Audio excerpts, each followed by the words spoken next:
북미 협상 핵심 실무자인 최선희 외무성 제1부상이 10월 북미 정상회담 가능성을 일축하는 담화를 내놨습니다. 비핵화 협상을 전담하는 스티븐 비건 미 국무부 부장관의 방안을 앞두고 대미 압박에 나선 거란 분석이 나오는데요. 전문가와 함께 관련 내용들 짚어보겠습니다. 조성열 국가안보전략연구원 자문연구위원 자리하셨습니다. 네, 어서 오세요. 네, 안녕하세요. 네. 자, 미국 정가에서는 오늘 10월 북미 정상회담이 개최될 가능성이 있다라는 얘기가 흘러나왔었는데, 자, 어제 최선희 제1부상이 7개월 만에 공개 담화를 내놨습니다. 미국과 마주 앉을 이유가 없다 이런 발언들을 했는데 어떻게 좀 들으셨어요? 예, 최선희 제1부상이 얘기한 것은 북미 대화를 거부했다기보다는요. 작년 10월 5일 날 스톡홀름에서 있었던 북미 실무회담에서 네. 당시 이제 김명철 순회대사가 두 가지 조건을 얘기를 했습니다. 자신들은 핵실험을 하지 않고 또 미군 유해를 보냈는데 미국은 해준 게 아무것도 없다. 그래서 당시 얘기했던 부분이 한미 군사연습 중단하고 그리고 이제 전쟁 물자를 이제 주변 지역에 반입하지 말라는 걸 요구를 했었습니다. 이런 요구들이 있었고요. 그리고 이제 금년 6월 12일에도 리성건 외무상이 같은 얘기를 반복을 했습니다. 네.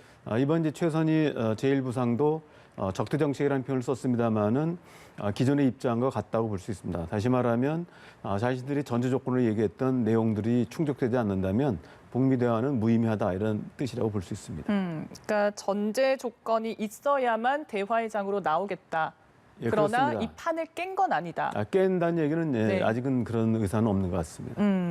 지금 지난달의 말씀처럼 이제 리성권 외무상의 담화를 통해서 트럼프 대통령에게 치적 선정감을 던져주지는 않겠다라는 그런 발언도 있었고 최선희 외무상이 이런 담화를 보더라도 결국에는 정치적인 어떤 이벤트성 회담에는 나서지 않겠다라는 의미로도 볼 수 있지 않겠습니까? 예, 그렇습니다. 지금 이제 미국은 대선 앞두고 있기 때문에 특히 이제 존 볼턴 전 국가안보 보좌관이 얘기했던 옥토버 서프라이즈라고 해서 대선 앞두고 뭔가 이렇게 이벤트성으로 트럼프 대통령이 북미 정상회담을 하지 않을까 이런 얘기들이 나오고 있는데요. 그 가능성에 대해서는 이제 부인한 것이라고 볼 수 있습니다.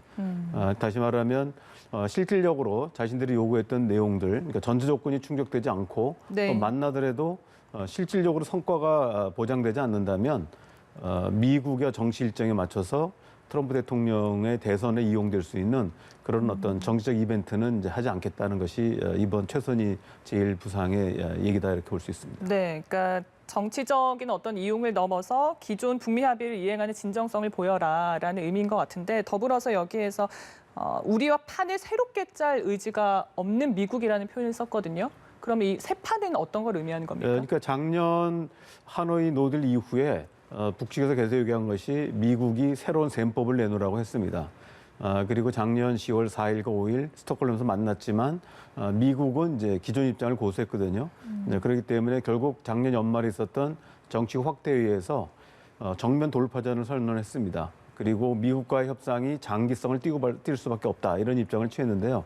역시 같은 입장이라고 볼 수 있습니다. 자신들은 미국이 현재까지는 입장 변화 가능성이 없다고 보고 장기적인 계획을 계속 추진하겠다는 것이고요. 네. 따라서 자신들은 최근에 미국 언론에서 나오는 스몰 딜의 가능성들, 그러니까 옥토버 서프라이즈라든지 또는 영변 시설과 부분적인 제재 해제를 교환할 수 있다든지 하는 미국 전문가들의 어떤 의견에 대해서 일축하는 것이다 이렇게 볼 수 있습니다.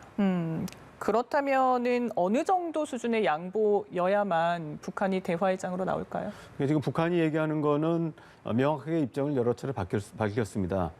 지금 오는 7일 비건 국무부 부장관 겸 대북정책 특별대표가 서울을 방문하게 돼 있는데 네. 지금은 입장은 만나서 미국의 입장을 전달하겠다고 하는 것인데 북한은 그것이 아니라 거꾸로 자신들이 얘기했던 적대시 정책의 철회를 먼저 보장을 해야 그때 대화가 가능하다는 얘기입니다.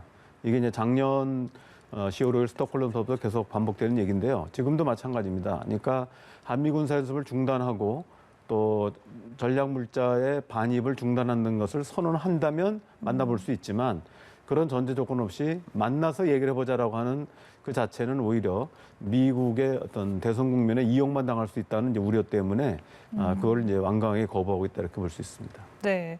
그렇다면 과연 미국의 입장이 변화할 것인가? 이 부분이 또 주목이 되는데 말씀처럼 오는 7일에 스티븐 비건 국무부 부장관이 방한을 합니다. 분명 지금 이 시점에 이런 담화를 내놓은 건 이런 방안을 염두에 둔 메시지가 아닌가라는 생각이 드는데 어떤 좀 의미로 볼 수 있을까요? 네, 그렇습니다. 지금 최선희 제1부상이 담화를 발표한 거는 이제 뭐 두 가지 의미가 있습니다. 네. 2017년 7월 4일 날 북한이 미 본토에 도달할 수 있는 대륙간 탄도미사일을 처음 시험 발사에 성공한 날이거든요. 네. 그렇기 때문에 이제 화성 14형이 성공한 날이라는 그 의미도 있고 또 하나는 이제 7월 7일 비건 부장관이 판문점이나 이런 데서 만남을 제안할 가능성이 있다고 보고 네. 전제 조건을 해결하지 않는다면 만날 의사가 없다는 것을 미리 선언한 그런 의미를 가지고 있다고 볼 수 있습니다. 위원님께서는 어떻게 보세요? 어쨌든 뭐 방한을 하게 되면 이번에 또 청와대에서 외교안보 라인이 대대적으로 개편이 되지 않았습니까? 이런 라인들과 뭐 조우할 가능성도 있고 어떻게 보면 좀 모멘텀이 마련되는 장은 될 텐데 과연 이게 실질적으로 북한을 대화의 장에 이끌어낼 수 있을 만한 그런 성과가 있을지 궁금한데요. 예, 지금 이제 비건 대표가 오자마자 아마 판문점으로 가지는 않을 거로 보이고요. 우선 우리 당국자와 협의가 이루어질 거로 봅니다. 아마 한미 협의, 특히 이제 내일 정도에 이제 외교안보 라인이 이제 공식으로 활동을 시작할 거로 보이는데 네. 그렇게 되면 우리의 새로운 외교안보 라인하고 미국 측이 이제 협의를 통해서 지금 북측이 요구했던 전제 조건들을 어느 범위 내에서 수용할 것인지 수용한다면 또는 수용할 수 없을지 또 이런 부분 시기 조절을 한다든지 이런 문제들에 대해서 협의할 거라고 보고요. 여기서 어느 정도 윤곽이 나온다면 북측에 그 내용을 전제로 해서 대화를 제의할 수 있고 또 이런 부분들이 판문점 만남으로 이어질 수 있다고 봅니다.